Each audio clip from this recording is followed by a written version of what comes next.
Hello, class. It's nice to see you again. To start our day, may I request somebody in the class to lead the prayer? Yes, Miss Sumantao. Thank you, Miss Sumantao.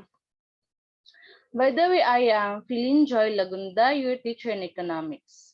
Or you can call me Teacher Joy. Before we go to our discussion, let us check first our class attendance. Is anybody in the class absent? Please check your seatmate if he or she absent.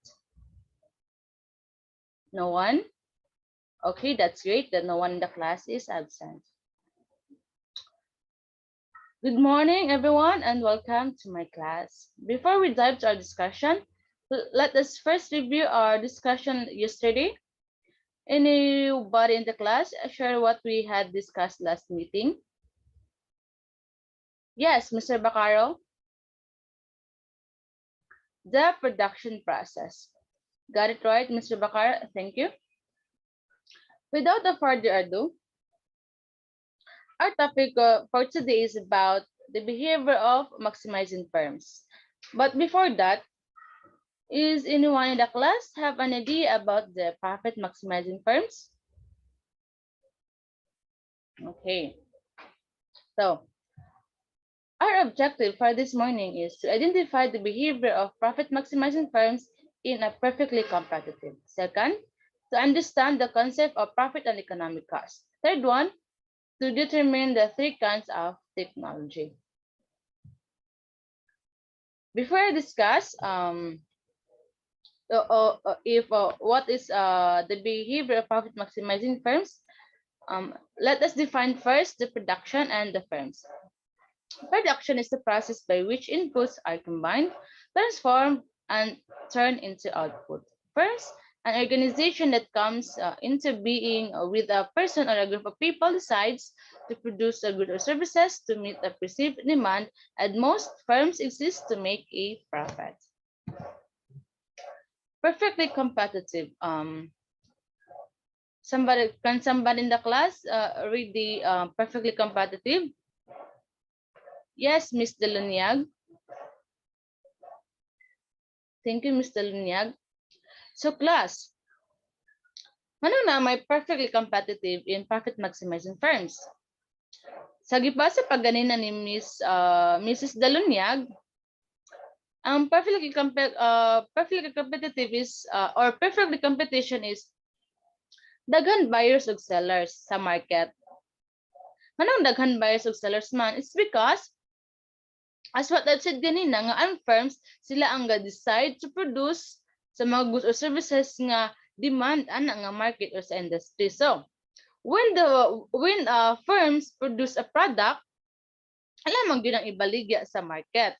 So sa market dayon, before sila mosulod sa market or before nila ibaligya ilang ang product sa market, mutik sila sa market price, which is musunod sila sa price ana nga product, in which dili sila makabuot pod sa market nga dili pa sila makabuot sa market nga sila mohatag sa price sa ilahang product. Una nga nalang ginatawag nga price stickers. Ang price stickers walay mas kini sa ka firm or customer nga naay-control sa pag-overprice sa product. Ay nga naman, nitik naman sila sa market best, baga SRP na siya nga product sa market. So wala sila control nga mag-overprice ilahang product. So it's because price is determined by the interaction of market supply and the demand. So tanan pod firms, each firms ang gusto nilang ibalik sa market, ila lang ibalik sa market. So nasabot ba class ang perfectly competitive in profit maximizing firms? Before I continue class, let me remind that if you have a question about our discussion for this morning, you can raise your hand after the our discussion.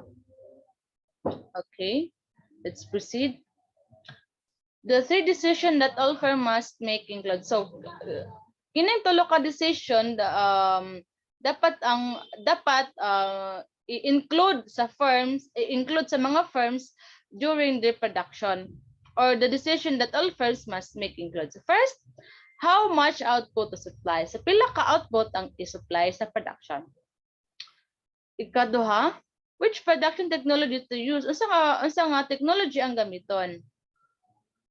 Yes. And third one, how much of each input to demand, sa pila ka input ang demand. And all three of these decisions are made in such a way as to maximize the firm profits. So, na follow ba class ang tulo ka decision that firms must include in production or to produce a product? Okay, let's proceed. Profit and economic cost. So these are the concept of profit and economic cost. First, profits. Ano sa profit class? Of course, ang profit is income or tubo. So, economic profit is a difference between total revenue and total cost. So, ang pagkuha sa profit class is total revenue minus total cost. Okay?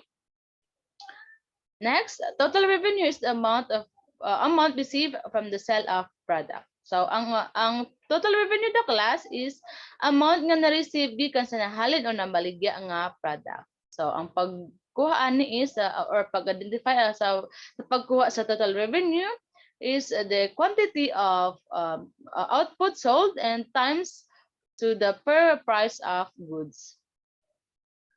Next, the total cost. Total economic cost is the total of out-of-pocket cost and the opportunity cost of each factor of production, including a normal rate of return. So, ang total cost is baga total sa tanan nimo nagasto during the production.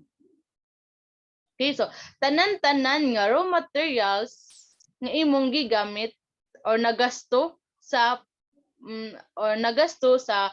production or nagamit sa production. Una siya ang total cost. Total sa tanan raw materials. Okay, nasabtan ba ang concept sa profit and economic cost? Very good. So, let's proceed again.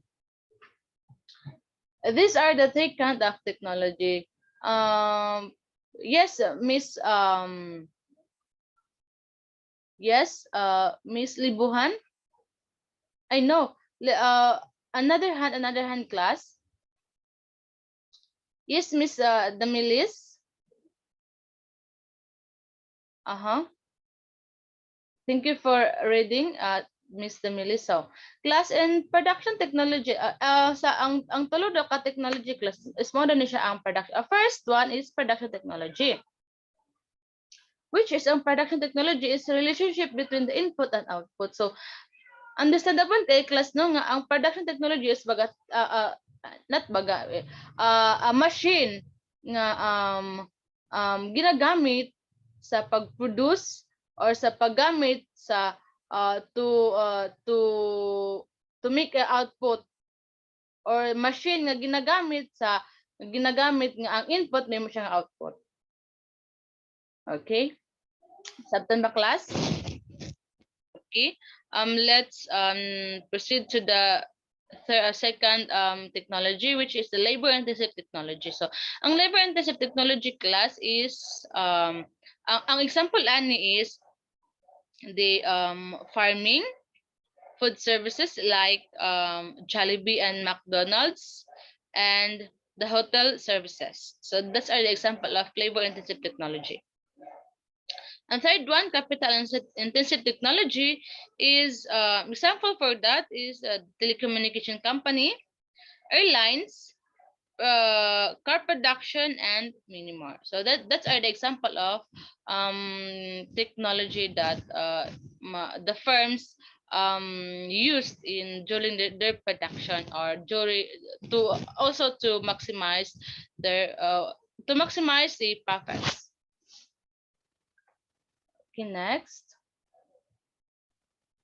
So these are the key takeaways to easily class understand and identify what we had discussed this morning. And also we have the conclusion. The lesson relies on important that go into decision-making process of a firm. The ultimate good of any firm is to generate profits for itself. Decision taken by the firm affects its profits. These decisions are regarding the quantity of output to produce, choice of production technology, and the quantity of inputs to purchase. The decisions are made are such that the profit should be maximized while the cost should be minimized. And for our evaluation class, get 1/4 sheet of paper. I will give you 10 minutes to answer this evaluation. You may start class. Okay, time is up. Pass your paper in front. And thank you for answering our evaluation for this morning. Before we dismiss class, we have an assignment. Can you take down this? What are the three kinds of technology and give at least 5 examples? Deadline will be on next meeting. Naka-follow ba class? Okay. That's all for this morning. Thank you and keep safe and God bless us all.